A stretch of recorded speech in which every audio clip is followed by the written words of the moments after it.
Olá pessoal, tudo bom? Aqui é o Marcelo Augusto e agora a gente vai falar sobre uma funcionalidade muito legal que vai te facilitar muito na hora de fazer o laudo de insalubridade. E para isso, tá? O mais importante é que desde já você tenha consultado os seus agentes químicos, tenha adicionado eles. Se você não sabe como fazer isso ainda, dá uma olhadinha no nosso canal que a gente tem um vídeo explicativo, tá? Mas se você já tiver adicionado os agentes, basta você clicar aqui na aba Laudo de Insalubridade. Quando você clicar, você vai cair numa aba específica para esse documento, para esse laudo. E quando a informação de um agente que estiver aqui for do anexo 11, ela já vem pronta para você. Ela já fala que a forma de avaliação é quantitativa, que a relação ou fundamentação legal é o anexo 11, se tem notação PL, qual que é o limite, notação de teto e qual que é o grau de insalubridade.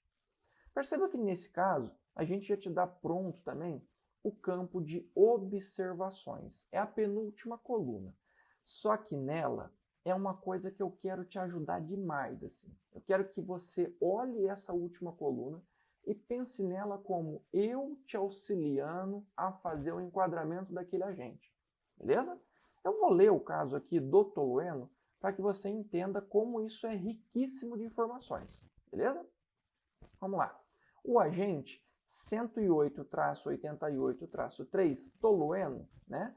Ele está constatado na NR15, seu anexo 11, com insalubridade em grau médio. Poderá ser considerada a possibilidade de condição insalubre e, consequentemente, o percebimento do adicional de insalubridade quando houver ao menos os seguintes requisitos constatados na análise do local de trabalho. Quando o trabalhador estiver exposto ao agente, ou seja, se de cara você viu que aquele trabalhador não tem exposição, já não enquadra, acaba ali. Segunda condição, quando o limite de tolerância for ultrapassado. Você só faz o enquadramento de um agente do anexo 11 se o limite de tolerância for ultrapassado, tá bom? E 3, terceira condição, quando não houver eficácia comprovada de EPC, EPI ou processo hermetizado. Então perceba, eu busco te orientar as 3 condições mínimas para que você faça o enquadramento bem feito. Olha que interessante a última coluna também, que é a coluna E-Social, tabela 24. Sempre que você fizer essa sua consulta, independente da aba, a gente já vai te dar a informação se esse agente tem ou não relação com o decreto 3048, que é reflexo hoje, né, da tabela 24 do E-Social, e você vai ter direto o código da tabela 24 do E-Social. Então, se você tiver um enquadramento, no caso lá do LTCAT, você já sabe qual que vai ser o código.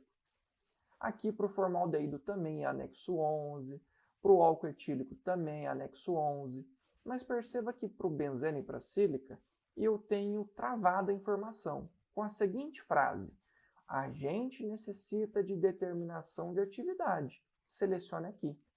E quando você clica aqui, aparece para você um pop-up, uma janelinha, escrito o quê? Manipulação de outras substâncias cancerígenas afins aos hidrocarbonetos e outros compostos de carbono.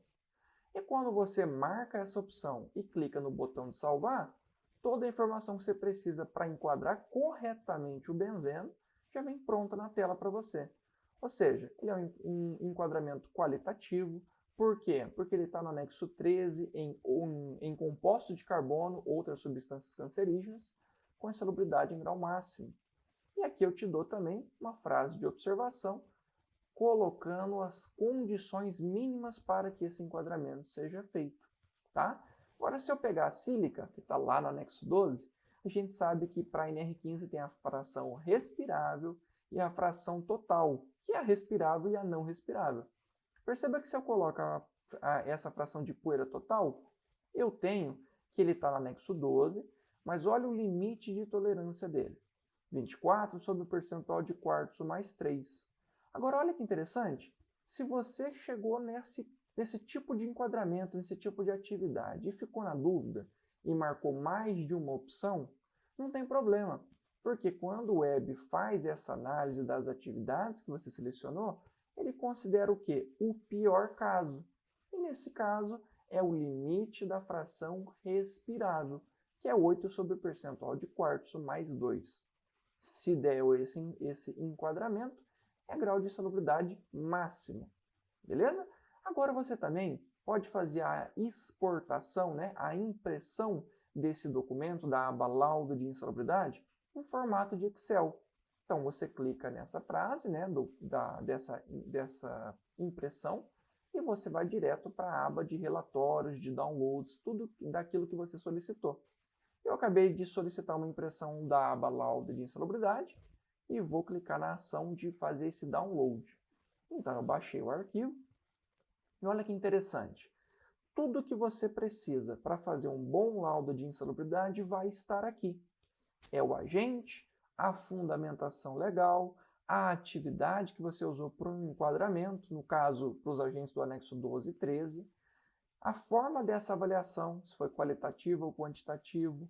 Essa lista de tolerância é o que a gente chama para englobar tudo que tem de notação PELI, de limite, de valor máximo, de valor teto, tá?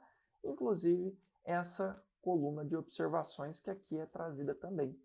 Detalhe, pessoal, como o benzeno ele é avaliado de maneira qualitativa, então ele não tem limite de tolerância. Mas se eu pegasse o caso do tolueno, o que eu tenho? O valor máximo dele tem em miligramas por metro cúbico e em ppm. E o que é esse valor máximo? Esse valor máximo está lá no anexo 11. E é uma fórmula que você precisa fazer para saber se aquele limite ele vai ser muito maior ou não, e se você tem o perigo de ultrapassar ele ou não. O que acontece, em outras palavras? Esse valor máximo é uma conta que você faz e teu limite não pode passar isso de jeito nenhum. Se você quantificou e o teu limite de tolerância, aquele resultado da amostragem, ultrapassou esse valor máximo, sinceramente, tire os trabalhadores daquela exposição, corrija ela a ponto de, no mínimo, abaixar ela abaixo do limite de tolerância, que está lá no anexo 11, e volta os trabalhadores para lá. Por quê? Se essa exposição ultrapassar o valor máximo, é uma situação de grave e iminente risco ao trabalhador. Tá bom? Então não deixem jamais esse número ser atingido. Então tudo que você precisa para fazer um bom enquadramento do laudo de insalubridade vai estar nesse documento impresso. Beleza?